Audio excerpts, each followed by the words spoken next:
So, hi, I'm Jocelyn. Welcome to the Style Shady podcast. Let's introduce you and tell us why you're here today. Yes. Hi, everybody. First of all, I just want to say thank you so much for inviting me to the podcast. I don't take it lightly. My No name is problem. Jocelyn. I'm 26 years old and I'm from Amsterdam. I was born and raised here, but my parents are from Ghana. A little about myself. Yeah, I'm a bubbly person. I'm a child of God. I'm an active member in the church. I have a law degree and I'm now a nurse. So that's actually something else. But yeah, God had different plans for me, I guess. And I am actually an event planner, styler, and a decorator. That's about We me. love that. So, you've told us a bit. Why did you pursue the world of events? So it's actually a funny story. In 2019, obviously it was Mother's Day, and I had an aunt, and she became a new mom. And obviously, when you give birth, everything is just so heavy. And my sister and I were like, let's just organize Mother's Day for her. And I took all the couches out of my apartment, and then I started decorating it. And when I was decorating it, I felt so feminine. I felt so calm. And me myself, I was going to such a hard time. So as I was decorating, I felt so at ease, and that's actually the start of excellence experience. I love the sound of that. So, with you talking about events, you said you're in other industries. How do you find the time to multitask it all? Um, it's actually by the grace of God because I feel like it's such a hectic thing. And I feel like with event planning, if you're not someone that plans his or her life on a daily basis, it's really hard because you have to throw a lot of balls at the same time. So what I do is I have 2 days in a week wherein I'm like, I'm not doing anything, I'm not picking up any phone calls. This is literally for excellence experience, and I like to keep it cute and classy. So I would just dress up as the woman I want to be in like 2 years, and I would just go to a restaurant, and I would take my iPad with me, and then I would just organize every event that is coming, and I would contact all the suppliers. So it takes a lot of planning and a lot of discipline because sometimes I feel a little bit overwhelmed or I have a bad day, but then it's like I still have things that I need to do. So it takes a lot of discipline. Yeah, I think it's good, like you said, finding the balance and shutting off and saying like I'm not going to respond, even though I really want to. I need to take my time to, plan my own day. So that's beautiful. Do you have a favorite wedding story that you would like to share with us today? Um, Yes, it has not happened yet. The wedding is actually on the 1st of August, but that's the wedding Ooh. of my cousin, and she literally gave me um I can do whatever I want. She's like, you know what? I trust you. I trust your vision because my brand it stands for where your dreams become a reality. So she's like, as a little girl, this is what I wanted, but I trust you. So this is my vision, and just make it come to light. And it also goes back to the Bible. So I think that's gonna be my favorite story, and obviously my own wedding Yeah, in a few yeah, years. of course, I get that.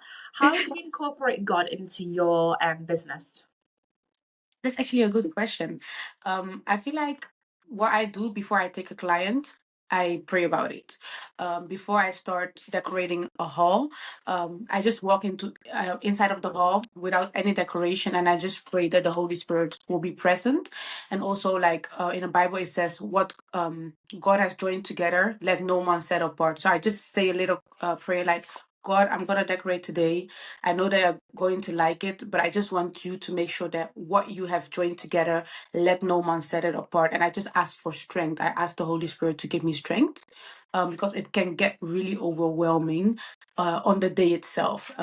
It takes a lot of patience, a lot of patience because people just talk to you anyhow because they are stressed. And I need to take and catch all the bullets. So it takes a lot of patience. Yeah, I love that. Now on to the next question. How do you handle your mental health with obviously such a high demanding industry? Yeah, that's actually also a really good question. I used to deal with depression. So, mental health and balancing it with my business is really important for me because obviously I don't want to go back to what God has delivered me from. So, the first thing I do is I take my off days, days wherein I don't do anything.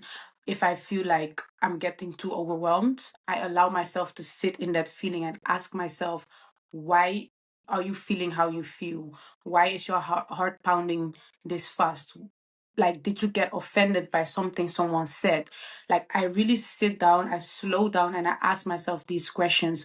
And I allow myself to feel however I want to feel. So if that means I need to cry it out, I will cry it out, because me crying it out is literally releasing the anxiety. And also Yeah. I give it back to God. I'm like, God, I feel this way. I don't know why I feel this way. I feel offended. I feel insecure. Can you please help me? So that's how I try to do with my mental health. Yeah, that's really beautiful. I think a lot of us forget, especially as women, this podcast is targeted women. Sorry, anyone else. But I feel like naturally we say to ourselves, like, we've got this, we can do it. But in reality, it's okay to cry. It's It okay is. to have a bad day. It's okay to have a good day. Like, all those days matter up to the good day. So it feels even better. And I feel like taking that step back, and with you saying with the industry you're in, it's very demanding. So, I need to shut off. And sometimes a client doesn't work for me. Like you said, praying beforehand. It's like with this podcast, you said, let me pray and get back to you. And that's so respectful for you to say, do you know what? Let me take a moment to think about it and then I'll come back to you. I think that says a lot about your character, which I think is beautiful. And you are Thank a you. beautiful person, a beautiful soul. Thank So you. I Thank you. love that. So what do you do when you experience burnout? Like what do you do? Or like um imposter syndrome?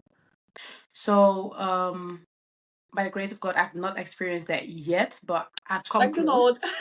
Yeah, thank you. But I've come close. Yeah. And also a lot of people, I am really blessed with the people around me. So sometimes I don't even realize that I'm literally on the edge. And Yeah. then someone will be like, sis, you need to slow down. Like my best friend, she's from Belgium, and she always tells me like, sis, you need to slow down. You're going too hard, and I understand, but you need to slow down. And then what I do is like I literally slow down. I feel like we live in a world wherein there's such a high demand on women. We Yeah. need to be mothers, we need to be friends, we need to be therapists, we need to be Everything. everything. And I feel like we have adjusted to those labels, and it for me it was really hard to like slow down, and it made me really masculine.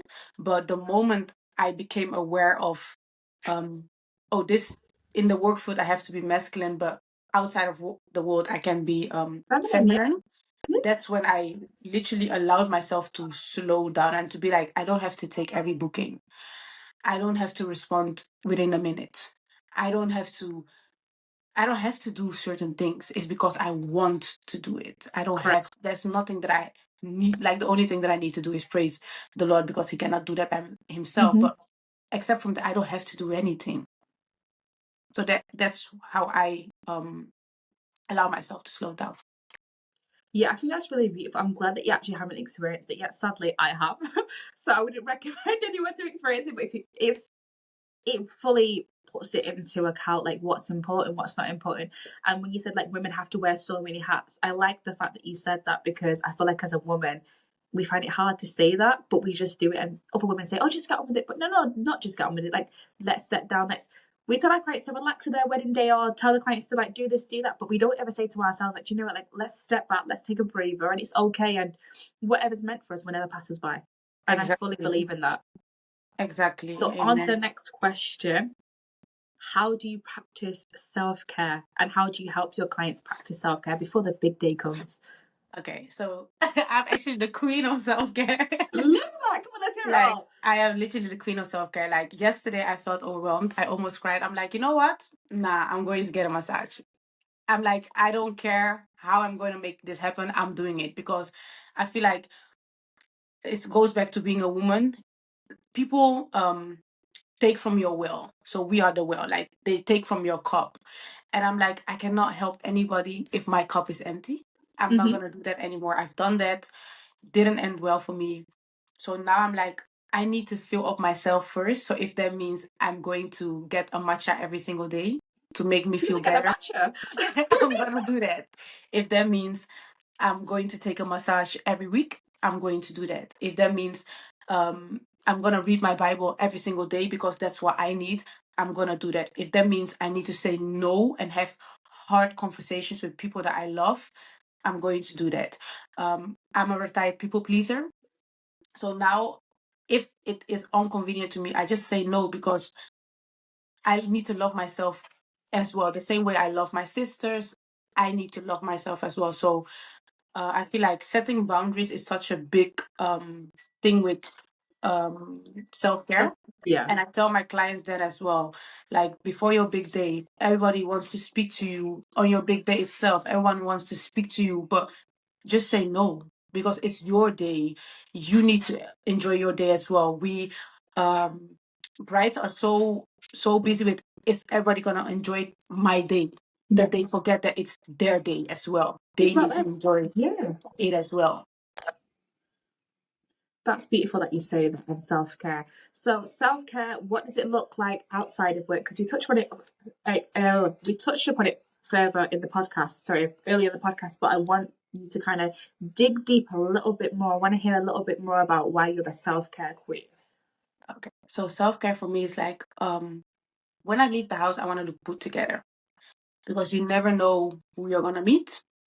So I always make sure that my hair is done, my nails are done, I look presentable. That it doesn't even have to be makeup. It doesn't have to be that, because I believe that every woman is beautiful with or without makeup. But just look presentable. Invest in a self-care. Um, your teeth, brush your teeth, but also look before you leave the house, look in the mirror and make sure there's nothing between your teeth. Invest in um standard clothing. So this shirt is literally from the Primark. It's like €2, but it makes you look presentable. Yeah. Um, You can look cute on a so budget. yeah, exactly. It Yeah, doesn't you have can. to Yeah, be design it all big the time. designer. It Yeah, doesn't have to be like that. Make sure that your hair is done. You don't have to wear a wig. You can oh easily no, I just, have to. My hairline's yeah. not. It looks good though, but it's like you can also look good with your Yeah, with your natural hair as well. And I feel like self care is not only about how you look, but also about how you feel. So I yeah. feel like in the morning, when I was going through a lot, I will always say, I'm the head and never the tail.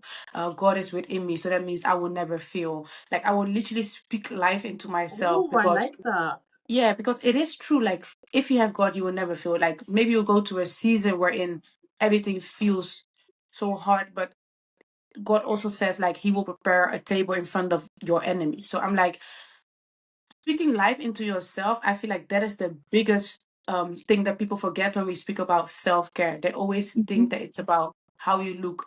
Yes, it is important, but if you only invest in how you look, that means you put on a mask, because you don't really take care of the inner you. So I feel like, to answer your question, self care is about how you feel inside, how you look at yourself when you're literally naked. Correct. Correct. How you view yourself in the mirror, like strip it all back and have that conversation with yourself. Maybe not every Exactly. day, but whenever it works for you. I think it's Exactly. beautiful you said that.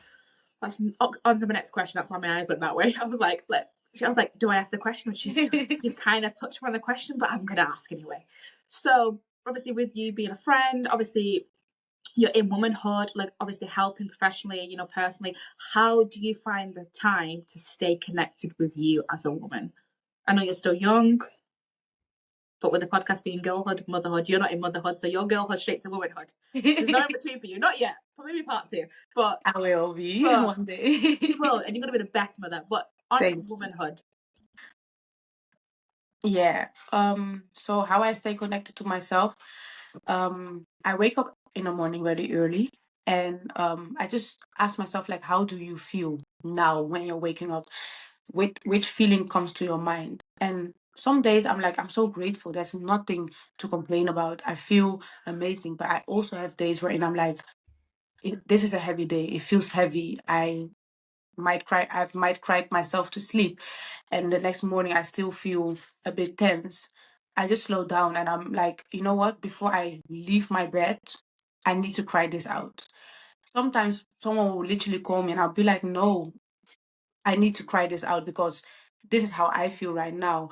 And during the days, even when I'm sitting in my car, like, I can literally have a whole conversation with myself. I'm like, how do I feel? Hmm, I shouldn't have said this. And I'm literally tuning in with myself, and also with the Holy Spirit, but like literally having that conversation, like, why do you feel the way you feel? Oh, you feel anxious. Why? Mhm. Like, oh, you feel overwhelmed. What did you do? So during the days, I try to have like little moments for myself, and it can be a quick one. Like even like going to the toilet, it can take 2 minutes to literally be like, okay, how do I feel? Yeah. So yeah, Yeah, so that's what I. you're really so what does womanhood like what does womanhood look to you? Like what does it look like to you?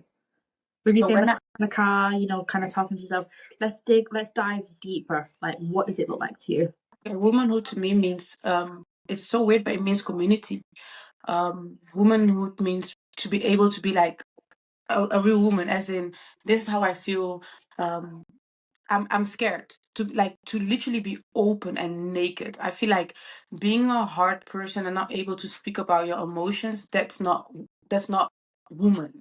So womanhood to me means me being able to be myself completely, and also like just walk around dancing on music because I want to cry, crying because I want to cry, but also celebrating other women, be like being happy for other women, um, and just womanhood to me means dressing on a Friday evening, doing my makeup and going to a nice restaurant, taking nice pictures, and Yeah. just have a ball, like just laugh and just catch up with my girls, like with my sister, with my best friend, just like literally being like, oh girl, what are you gonna wear? Oh, I'm wearing this. Oh my god, you look so good. Like that is womanhood to me. Yeah. Yeah, that's so nice. So talking about your friends and your community and your family, how would they describe you? I think Give us if 3 words. I think they are going to describe me as a free, genuine, um sacrificial soul. Ooh, I think okay, those are the words that okay. I'm gonna use. Yeah, I love that. That's how you can tell like you're really into God and you're very like spiritually awakened, which I think is beautiful to share. Before we go off the womanhood topic, I wanna ask you, how do you think life has changed from girlhood to womanhood for you? So Other for than the those other than the physical appearance and everything else, but as in the mindset, because obviously when we're younger girls, we think we're a big grown woman and we think we know it all. And then we get older, we're like, we were wishing a bit too I much. didn't know anything, literally. Like, Lulu.